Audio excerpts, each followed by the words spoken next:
This is Metro Sports. You can also share your thoughts and reactions with us at the various leagues of football season in Europe opening over the weekend in Germany, the German DFB Pokal in Italy, Coppa Italia, the leagues in Spain, France, and England also kicking off. 0533-292525, 0533-292525. And among the major talking points from the weekend's round of activities was the racial abuse on Antoine Semenyo, the Ghanaian international, and that is what seemed to have dominated the headlines, despite the very beautiful game that took place at Anfield, with Liverpool playing as host to AFC Bournemouth. Jerry, because this has to do with Liverpool, let me give you the first word.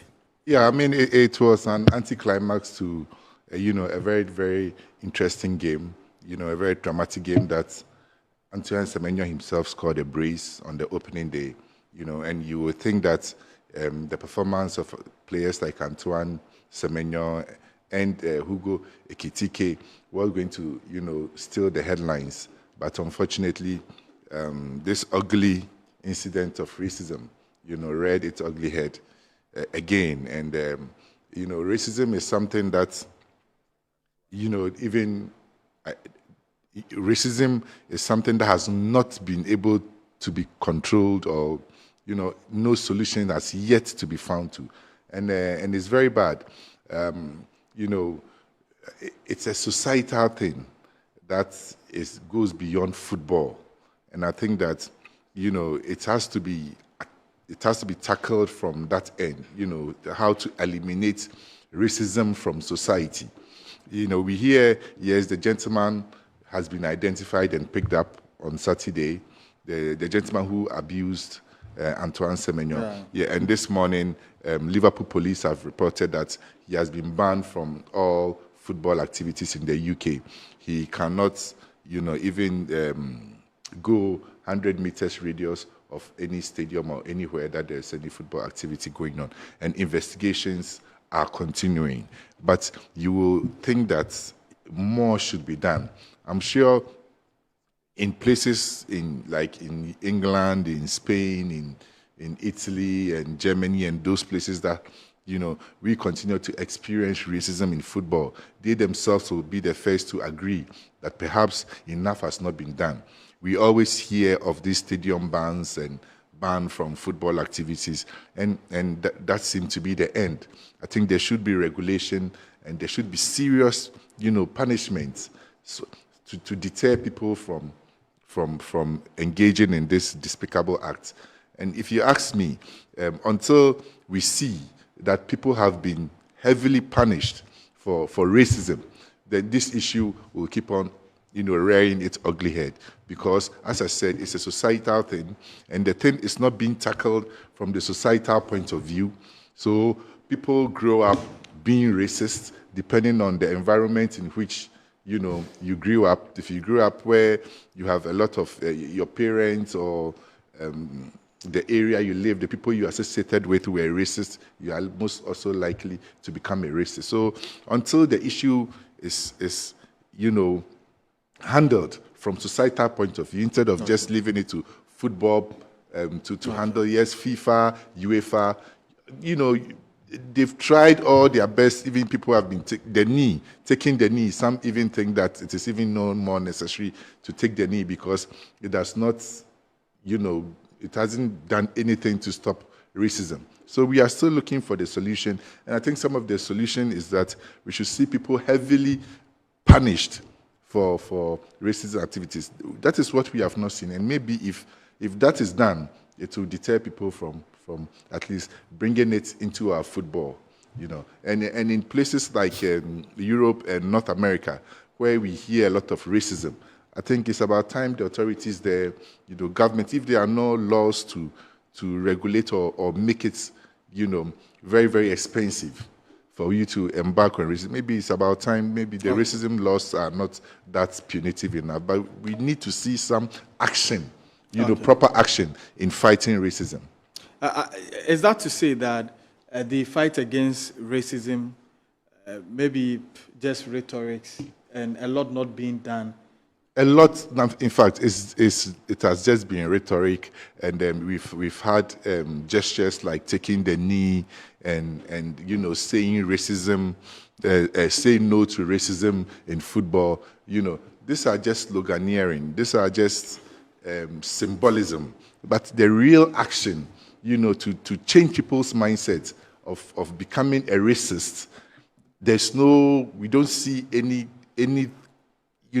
concrete attack on racism, by the authorities, whether political authority or whether football governing body FIFA itself. Yes, I understand that it is difficult because FIFA cannot control jurisdictions. But in the game, if somebody is found guilty of racism or racist attack on somebody, and he's arrested, like the way this gentleman has been arrested in Liverpool, we should see severe punishment, meted out, jail terms, instead of just banning the person from football activities. I think that is not enough. So enough has not been done at all levels, whether the football level or whether the political level, the social level. Enough has not been done. That's why we continue to see racism in the game. Okay. Now, another Ghanaian player was also racially abused. The DFB Pokal first round game involving Schalke 04 and host Lokomotiv Leipzig was also suspended. The game was suspended for about 5 minutes after racial abuse on Christopher Entry Ejay. Another racial abuse. Muhammad Shaibu, two Ghanaian players at the center of it, racially abused, one in Germany, one in England. The English Premier League board has issued a statement on Antoine Semenyo's racial abuse. We'll run through that, but there's been a statement also from FIFA and other related bodies. The Ghana Football Association also has released a statement in support of Antoine Semenyo in the midst of this racial abuse. But before I come to you, let's walk through the statement from the English Premier League. And it says, a Premier League match center statement regarding Antoine Semenyo incident. Tonight's match between Liverpool Football Club and AFC Bournemouth was temporarily paused during the first half after a report of discriminatory abuse from the crowd directed at Bournemouth's Antoine Semenyo. This is in line with the Premier League's on-field anti-discrimination protocol. The incident at Anfield will now be fully investigated. We offer our full support to the player and both clubs. Racism has no place in our game or anywhere in society. We will continue to work with stakeholders and authorities to ensure our stadiums are an inclusive and welcoming environment for all. Amashaibu. The global age, in a time where industrialization and then civilization has peaked, in a time where the world is virtually automized, it's unfortunate that racism continues to persist. It continues to rise like a furnace from its ashes.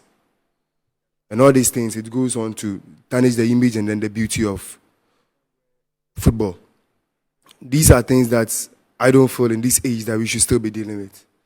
I thought there were things that should be happening 20 or 30 years ago when civilization hadn't peaked to this level. But if at this level that the world, almost everything that human beings have been doing is now automized, I find it unfortunate that it still continues to persist.